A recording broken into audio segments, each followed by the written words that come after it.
Le ballet.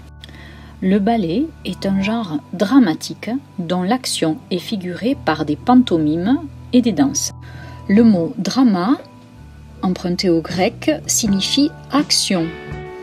Les pantomimes ou les jeux de pantomime sont des techniques d'expression dramatique qui, suivant les situations ou les sentiments, sont rendus par des attitudes ou des gestes.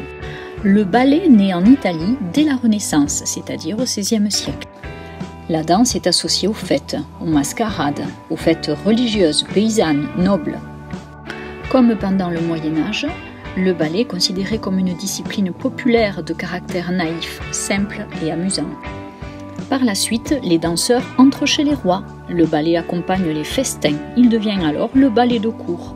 À la Renaissance sont notées les premières qualités que requiert un art réservé au cœur généreux et aristocratique. La mesure, la mémoire, le terrain, l'air, la manière, le mouvement. Les premiers traités apparaissent, et notamment celui de Thoinot Arbeau, d'où est issue la pavane « Belle qui tient ma vie ». Dans toutes les cours européennes, le ballet est un divertissement prisé par la noblesse, dansé par les rois et leurs courtisans.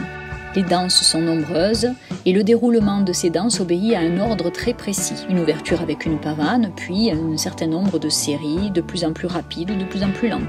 Les espaces de danse sont variés. Évidemment, les nobles vont danser à la cour, les paysans plutôt dans des lieux plus populaires. La plupart des instruments qui jouent pour les bals sont des instruments à vent, les hautbois, les cornets, les sac-boutes. Mais à partir de la deuxième moitié du XVIe siècle, les violons apparaissent.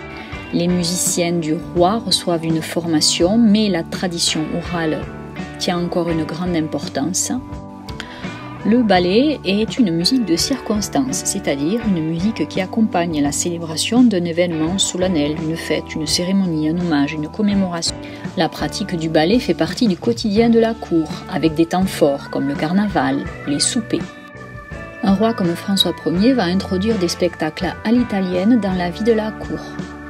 La fonction du ballet va devenir bel et bien politique, c'est-à-dire, pour conforter l'image d'un roi, illustrer sa puissance. Cette fonction s'affirmera bien plus tard et connaîtra son apogée sous le règne de Louis XIV, le roi Soleil.